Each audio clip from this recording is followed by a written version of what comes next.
Okay, so there may come a time when we're asked to find the true area over any interval where we're going to have to be careful to consider where the function is located with respect to the x-axis.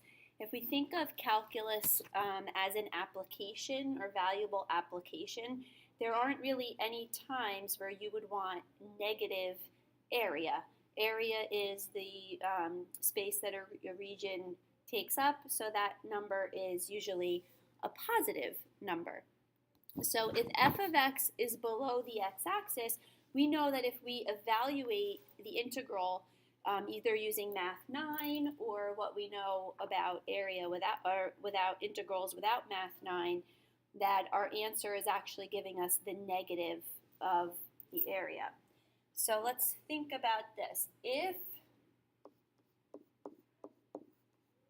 f of x is below the x-axis on an interval a to b, then the true area for the region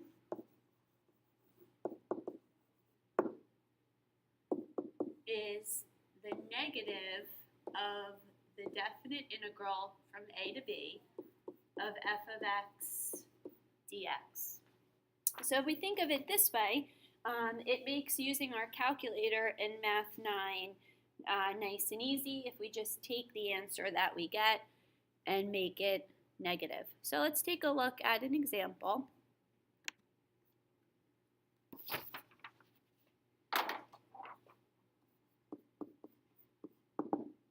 Problem you might see would sound something like this. Find the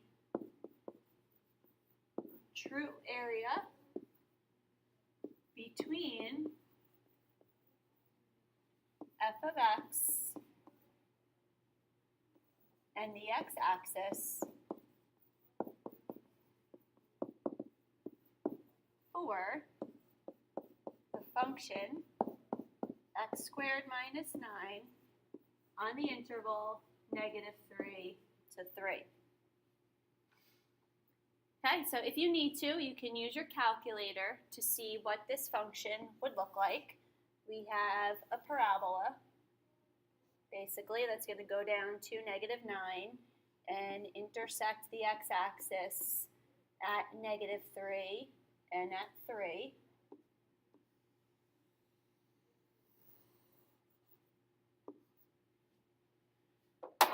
And we're looking for this area between the function and the x-axis that occurs from negative 3 to 3. So notice that area is actually completely below the x-axis. So to find our true area, we need to calculate the negative of the definite integral from negative 3 to 3 of x squared minus 9 dx. And we talked about how we can use Math 9 on our calculator to nice and quickly evaluate that. So take a second to plug that into your calculator, and we could see if we put the negative down in front of the definite integral, we're going to get the answer of 36. Okay, we also know that our functions are not always solely above the x-axis or solely below the x-axis. Sometimes we have part above and part below. And in that case, our calculator or our definite integral, when we evaluate it, is giving us the net area. So let's take a look at one where our function is sometimes above and sometimes below.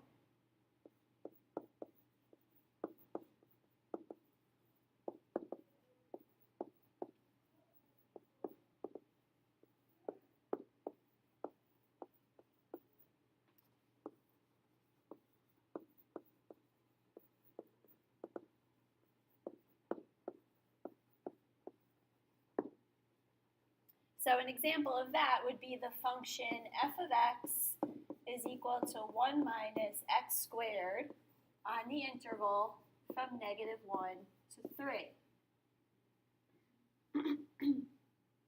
Again, if we need to, we can use our calculator to help us get a nice sketch of this graph. And if you do that, you're going to see that your parabola looks like this. And we're concerned about the interval from -1 to 3. So part of that region is above the x-axis, part of that region is below the x-axis.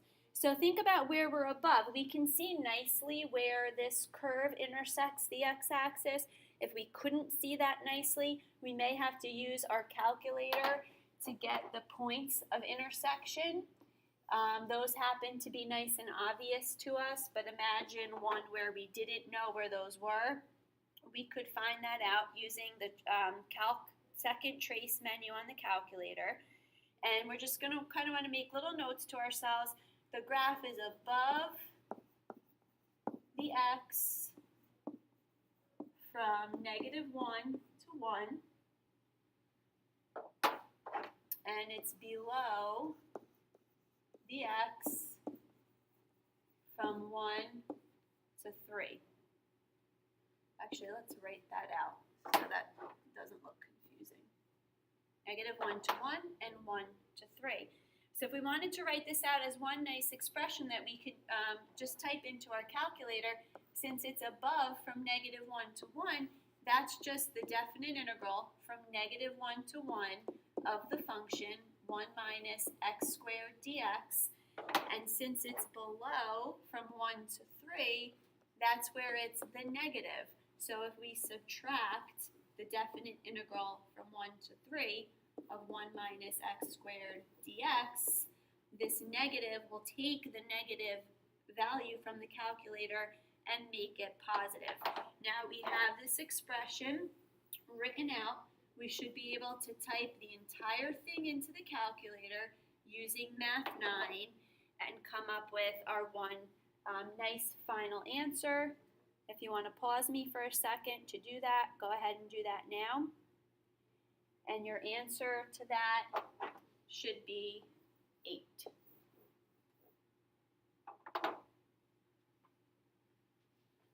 Okay, so just to recap, you're looking for the intervals on which your function is above the x-axis, your region where it's below the x-axis, possibly having to find the points of intersection where those boundaries occur, and setting up your positive definite integrals for where the function is above and your negative definite integrals from where your function is below. And the nice part about it is once you get that set up, you'll be allowed to use Math 9.